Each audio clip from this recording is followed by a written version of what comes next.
আসসালামু আলাইকুম এভরিওয়ান। আমি Eva and welcome to Eva's lifestyle. আগামীকালকে বাসায় যাব। তো আমি যখনই বাসায় যাই আমার কিছু যে পুরোনো কাপড় থাকে সেগুলো আমি সাথে করে নিয়ে যাই যেন ওইখানে যাওয়ার পর আমি কাউকে ডোনেট করে দিতে পারি। আসলে আমি যে আগামীকালকে বাসায় যাব তো এটার আমার মানে ইচ্ছা ছিল, কিন্তু লাস্ট কিছুদিন ধরে না বেশ ভালো পরিমাণে বৃষ্টি হচ্ছিল। তো আমি মানে শিওর বলতে পারছিলাম না যে অ্যাকচুয়ালি যাওয়া হবে কিনা। তা আম্মু বারবার জিজ্ঞেস করছিল আর আমি বলছিলাম যে বৃষ্টি থাকলে আসবো না, কারণ পুরান ঢাকায় বৃষ্টি হলে পানি উঠে যায়। তারপরে হঠাৎ করে ওয়েদারে দেখলাম যে না, আজকে কোনো বৃষ্টি নেই। তো ভাবলাম যে কেন না আগামীকালকে যাওয়া যাক আর কি। আর আমি ভেবেছিলাম আমার বেশ কিছু কাপড় আছে যেগুলো আমি বের করব, বের করে তারপর নিয়ে যাব।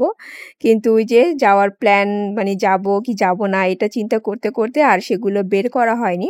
তো একদম মানে আগে থেকে কিছু আমি বের করে রেখেছিলাম যেগুলো নিয়ে যাব, তো কাছে থেকে ওইগুলোই বের করে নিলাম। আর এই যে এখানে দেখেন যে এই ড্রেসটা, এটা আমি খুব হলেও ২ বার পরেছি। আর এই ২ টা ড্রেসই আমি ইন্ডিয়া থেকে নিয়ে এসেছি। আর এতদিন মানে অনেকদিন আগে এটা আমি মানে পরা বন্ধ করে দিয়েছি। ওই যে বললাম মাত্র ২ বার পরেছি। কিন্তু ড্রেসটা আমার এত পছন্দ আর এত সুন্দর, তো মন চাচ্ছিল না দেই। কিন্তু ফাইনালি আজকে ভাবলাম যে দিয়ে দেই। আর এখানে লিয়ানারও কিছু বেশ কাপড় মানে বের করার কথা, কিন্তু ওই যে আর হয়নি। তো এই ড্রেসটাও লিয়ানা মাত্র ২ বার পরেছে, ওর জন্মদিনে কিনে দিয়েছিলাম। তো ভাবলাম যে এটাও দিয়ে দেই। আর আমি না কখনো আমার পুরনো কাপড় হোক, জুতা, ব্যাগ যাই বের হোক না কেন এগুলো কখনো সেল করি না। ইদানিং কিন্তু আপনার ফেসবুকে প্লাস এলাকাতেও আসে পুরনো জামা কাপড় মানে বিক্রি করার জন্য। তো আমি ওগুলো সেল না করে যেটা করি এগুলো ডোনেট করে দেই। কারণ সেল করে কয় টাকাই বা পাবো, তো আমার কাছে মনে হয় যে এগুলো সেল না করে ডোনেট করে দেয়াই ভালো। না না। আর আমি বাসা যাওয়া মানেই নিউ মার্কেট যাব। তো নিউ মার্কেটে যে কারণে এসেছিলাম ওইগুলো কারণ ফুলফিল করার পর আমি সবসময় ১০০ টাকা দামের যে দোকান আছে সেখানে আসি। আর প্রথমে যে মানে ক্রোকারিজগুলি দেখালাম ওগুলো ১০০ টাকা, আর এইখানে যেগুলো দেখাচ্ছি এগুলো কিন্তু বিভিন্ন দামের। তো আমরা না ইউটিউবে অনেক সময় দেখি যে ভিডিও দেয় ১০০ টাকা দামের ক্রোকারিজ, আর মানে এগুলো সহ দেখায়, অথচ সব কিন্তু ১০০ টাকা না, বিভিন্ন প্রাইজের থাকে আর ১০০ টাকারই বেশি থাকে। তো আমি জানি না যে ইউটিউবে এরকম ভুল ইনফরমেশন দিয়ে কি লাভ পায়। অনেকে ১০০ টাকা মনে করে দেখা যায় যে শপে যায়, তারপর যেটা পছন্দ হয় সেটা দেখে ১০০ টাকা না আরো বেশি দাম। তো রং ইনফরমেশন না দিয়ে আই থিঙ্ক ফুল ইনফরমেশন দেওয়াই ভালো। তো যাই হোক, এটা অন্য একদিনের ক্লিপ। আমি আজকে খিচুড়ি রান্না করছি। আর আজকে আমার না রান্না করতে ইচ্ছে করছিল না, ভেবেছিলাম প্রথমে বাইরে থেকে কিনে খাবো। কিন্তু হঠাৎ মনে হলো যে আবার বাইরে থেকে কিনে খেতে হলে আমাকে কষ্ট করে যেতে হবে, সেটাও আলসেমি লাগছিল। তো ভাবলাম যে যেহেতু গরুর মাংস ফ্রিজে রান্না করা আছে, তো ওইগুলো দিয়ে একটা খিচুড়ি বানিয়ে নেই। আর আজকের খিচুড়িটা এমন হবে আমি একদমই এক্সপেক্ট করিনি, আসলে খাওয়ার পর বুঝতে পেরেছি। আমার কাছে না মানে কি বলে যে হীরা ঝিল আর আপনার দক্ষিণা কিচেন মানে খিলগাঁওয়ের এই ২ টা খিচুড়ির ভিডিও দেখে এত এত ক্রেভিংস হচ্ছিল, মানে ওদের খিচুড়িটা অনেকটা মাখা মাখা আর মাটন দিয়ে। তো দেখে মনে হচ্ছিল খুবই ইয়ামি হবে, কিন্তু আমার আর না সেখানে যাওয়া হয়নি।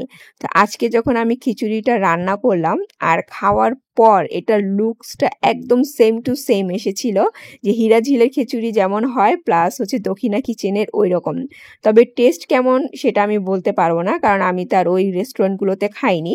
তবে সত্যি বলতে এত মজা হয়েছিল।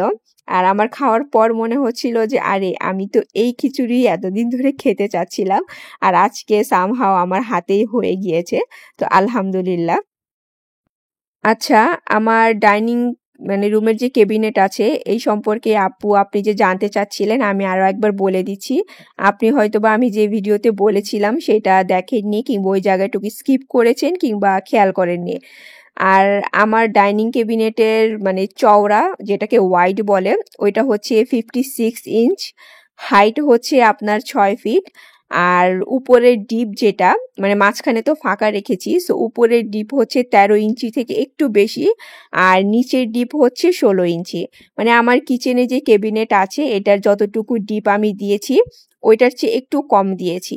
আর আমি সবসময় বলি যে আমি হচ্ছে আমার বাসার সাইজ অনুযায়ী জিনিসপত্র বানাই, আপনারাও আপনাদের বাসার সাইজ অনুযায়ী বানাতে পারেন কিন্তু।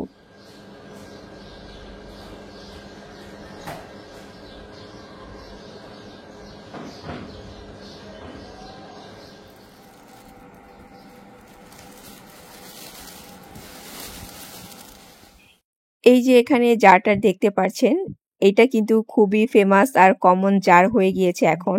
তো আমি এটা মানে যতবার যাই একবার করে দাম জিজ্ঞেস করি, আর যতবারই যাই না কেন বিভিন্ন শেপ বিভিন্ন ডিজাইনের দেখি, তো দাম জিজ্ঞেস করি আর রেখে চলে আসি, কারণ আমার কাছে না একটু বেশি প্রাইস মনে হয়।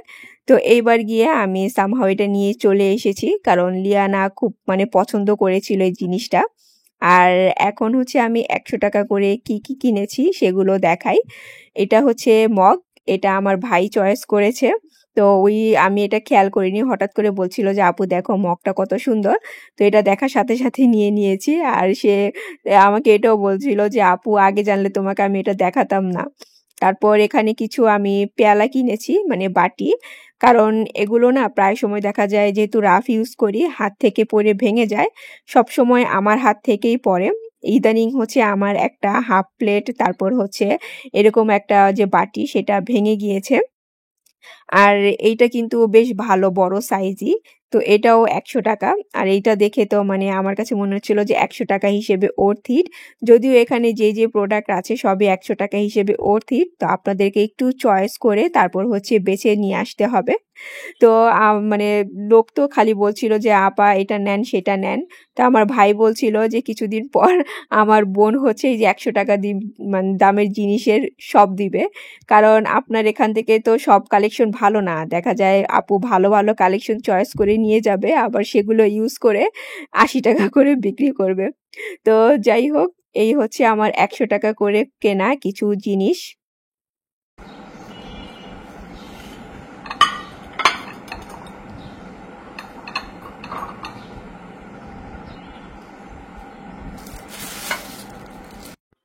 এখানে পরোটা ভাজার জন্য একটা প্যান কিনেছি। তো আমার এর আগে একটা প্যান ছিল, তো ওইটাতে আমি রুটি ভাজি, তো ভাবলাম যে পরোটা ভাজার জন্য কিনে নিই একটা, যদিও আমার এটা কেনার প্ল্যান ছিল না, অন্য একটা কেনার প্ল্যান ছিল, কিন্তু সেটা আর হয়নি। তো এখানে হচ্ছে আমি আরেকটা জিনিস যেটা কিনেছি এটাও খুবই ভাইরাল, এই যে আপনার ডিম যে পোচ করে ওই প্যানটা। তো এইসব জিনিস মানে আমি মানে বের হওয়ার সাথে সাথে দেখি, কিন্তু আমি কিনি না। যখন সবাই কিনে পুরনো করে ফেলে আর খুব কমন হয়ে যায় দেখা যায় তখন আমি কিনি। এর আগের বারও হচ্ছে আমি এটা অ্যাকচুয়ালি মানে গিয়ে দাম জিজ্ঞেস করে রেখে চলে এসেছিলাম, সেই সময় লোকটা কিন্তু আমাকে 800 টাকা বলেছিল, তবে ওইটা দেখতে আরো বেশি সুন্দর ছিল এবং অনেক কোয়ালিটিফুল ছিল। তো আমি না সামহাও ওইটা মানে 600 টাকা বলেছিলাম, তো উনি আমাকে বারবার বলছিল যে এই জিনিস আপনি 600 টাকা দিয়ে কোথাও পাবেন না, কিন্তু আমি আর আনিনি। বাট আজকে মানে এনেছি 800 টাকা দিয়েই, কিন্তু এটা হচ্ছে আপনার আগেরটার মতো না। এই যে ড্রাগন ফলটা কাটছি, এইটা খাওয়ার প্রতি আমার এত বেশি ইন্টারেস্ট হয়েছে ইদানিং যে কি বলবো। এর আগে আমি আপনাদের সাথে একবার ভিডিও শেয়ার করেছিলাম যে ড্রাগন ফল এনেছি, আর আমার কাছে অত বেশি ভালো লাগেনি। তারপর কয়েকজন আপু বলছিলেন ড্রাগন ফল খাওয়া ভালো না, কি কি প্রবলেমের কথা। তো এরপর কিন্তু আমি আর খাইনি। আর হঠাৎ করে না আমার কেন জানি এই ফলটা খাওয়ার জন্য ক্রেভিংস হচ্ছিল। তারপর আমি আরএমকে বললাম, সে নিয়ে আসলো। আর সত্যি বলতে আমি একটা খাওয়ার পর আমার এত বেশি এটা ভালো লাগলো যে এখন আমি সবসময় আরএমকে বলি যে এই ফলটা নিয়ে আসতে। তো সেদিন আমি ওকে জিজ্ঞেস করলাম যে এই ড্রাগন ফল মানে সে বলছিল আর কি যে এটার উপকারিতা কি কি, মানে আমার যেগুলো ভিটামিন তারপর হচ্ছে আয়রনের যে ল্যাকিংসগুলো আছে সে বলল যে ড্রাগন ফলে সেম জিনিসগুলো আছে, তোমার জন্য খুবই ভালো। তারপর আমি ওকে জিজ্ঞেস করলাম যে এটার দাম কত, তো সে বলল যে 150 টাকা কেজি। তো আমি চিন্তা করলাম যে যেহেতু আমার কোনো ফ্রুটসই খাওয়া হয় না, তো এটা তো খাওয়া যেতেই পারে। আর আমি ফ্রুটস খাই না কারণ হচ্ছে আমার না মানে যে ফ্রুটসগুলো পছন্দ সেগুলো আমার মানে পাওয়া যায় না। যেমন লঙ্গান, তারপর হচ্ছে থাই আতা। এগুলো পাওয়া গেলেও সুপার শপগুলোতে এত বেশি দাম যে দাম দেখে মানে খাওয়ার ইন্টারেস্ট চলে যায়। আর দেশীয় ফল যেটা পেয়ারা, এটা আমি খেতে পারি না কারণ আমার গ্যাসের সমস্যা হয়। আমড়া খেলে দাঁতে প্রবলেম হয়। তারপর যেগুলো আছে পেঁপে, আনারস এগুলো তো আর মানে প্রতিদিন খেতে ইচ্ছে করে না। তো এর জন্য ওইগুলো মাঝে, মাঝে আনলে খাওয়া হয়। তো ভাবলাম যেহেতু ড্রাগনটা আমার খেতে বেশ ভালোই লাগছে, তারপর হচ্ছে দামটাও কম, কেননা এটাই কন্টিনিউ করি। তো আরএমকে বলার পর সে আমাকে কি বলল জানেন? বলে যে, "তুমি তো মানে তোমার মেজাজ তো সারাদিনই এমনি হাই থাকে। আর এখন তুমি এই ড্রাগন ফল প্রতিদিন খেয়ে, খেয়ে পুরাই ড্রাগনের মতো হয়ে যাবা।" তো যাই হোক, ফল কেটে নিয়ে আমি ভাবলাম যে একটু এখানে বসে, বসে বাইরে ভিউ দেখি আর মানে এটা এনজয় করি। লিয়ানারও কিন্তু এটা খাওয়া খুবই দরকার। কিন্তু লিয়ানার এটা একদমই ভালো লাগে না। জোর করে মুখে দিলে কেমন জানি করতে থাকে। তবে এটা ফ্রিজ থেকে বের করে যখন খাই ঠান্ডা, ঠান্ডা খুবই ভালো লাগে।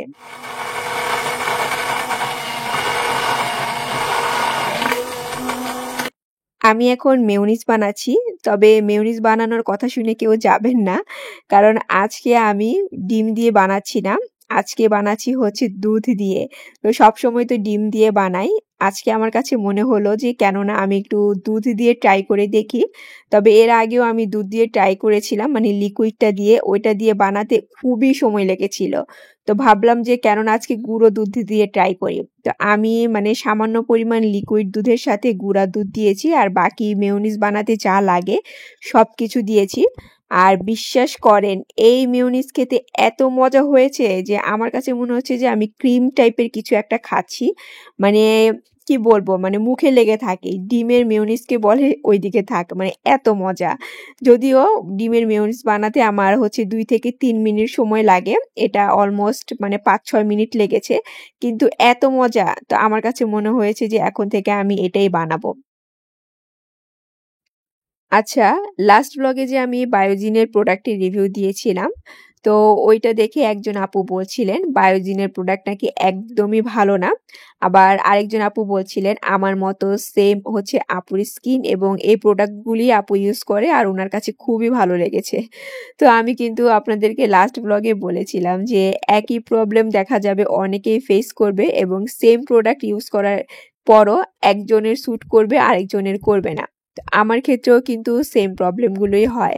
আরেকজনের রিভিউ দেখে আমি নেই কিন্তু আমাকে স্যুট করে না। তাই বলে কিন্তু প্রোডাক্ট খারাপ না। দেখা যায় যে প্রোডাক্ট হয়তোবা ভালো কিন্তু আমার স্কিনে সেটা স্যুট করছে না। তাছাড়া একই কোম্পানির সব প্রোডাক্ট তো আর খারাপ হতে পারে না। হয়তোবা কিছু খারাপ আছে তার মধ্যে কিন্তু কিছু ভালোও থাকে। তো যেমন অর্ডিনারি হেয়ার সিরাম এটা কিন্তু খুবই ফেমাস আর সবাই খুব পছন্দ করে। তো আমি ফেসবুকের অনেক রিভিউ দেখেছি। সবাই খুবই প্রশংসা করেছে। তো আমি তারপরও কিনি না কারণ ফেসবুকের রিভিউ তেমন একটা আমি বিলিভ করি না। তারপর আমার পরিচিত এক আপুকে জিজ্ঞেস করলাম, ওনার হেয়ার কন্ডিশন আমারটা হচ্ছে সেম। তো উনি বলল যে উনি ইউজ করে আর ওনার কাছে খুবই ভালো লেগেছে। ওনার হেয়ার হচ্ছে অনেক ইমপ্রুভ করেছে। তো আমি ওনার মানে রিভিউ দেখে আমিও কিনেছিলাম আর ভিডিও আপনাদের সাথে শেয়ার করেছিলাম যে আমাকে আরএম কিনে দিয়েছে অর্ডিনারি হেয়ার সিরাম। কিন্তু বিশ্বাস করেন ওইটা ইউজ করার পর আমার হেয়ারের অবস্থা আরো খারাপ হয়ে গিয়েছে। প্লাস হচ্ছে হেয়ার ফলও বেড়ে গিয়েছিল। তা আমি ওইটা ইউজ করা বন্ধ করে দিয়েছিলাম। তো এখানে হচ্ছে প্রোডাক্ট হচ্ছে সবার ক্ষেত্রে সবকিছু স্যুট করে না। তারপর বেশ কয়েকজন আপু প্রাইসও জানতে চাচ্ছিলেন। প্রাইস ওনাদের অনলাইনেই দেয়া আছে। আপনারা ওইখানে ভিজিট করলেই দেখতে পারবেন। তারপরও বলে দিচ্ছি। ফেস ওয়াশটা হচ্ছে ৳৫৫০ আর ময়েশ্চারাইজারটা হচ্ছে ৳৯৯৯। তবে এখন হচ্ছে ওদের এখানে ডিসকাউন্ট চলছে। তো আমি ডিসকাউন্টে হয়তোবা মানে প্রত্যেকটা প্রোডাক্ট থেকে ৳৪০-৫০ করে ছাড় পেয়েছি। তো আমি হচ্ছে ওই যে আজকে দুপুরবেলা খিচুড়ি করেছিলাম। তো আরেমের জন্য কি করব ভাবলাম যে ওকে তান্দুরি চিকেন করে দেই। সেই সাথে রায়তা সালাদ আর সে তো এখন রাতে রুটি খায়। তো আমি ঝটপট করে তার জন্য মানে ডিনারটা রেডি করে দিয়েছি।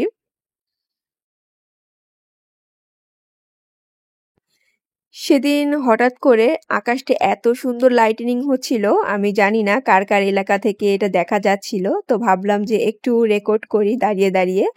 সো আজকে আকাশ দেখতে দেখতে আপনাদের কাছ থেকে আমি এখানেই বিদায় নিয়ে নিব। Take care and always love yourself. আল্লাহ হাফেজ।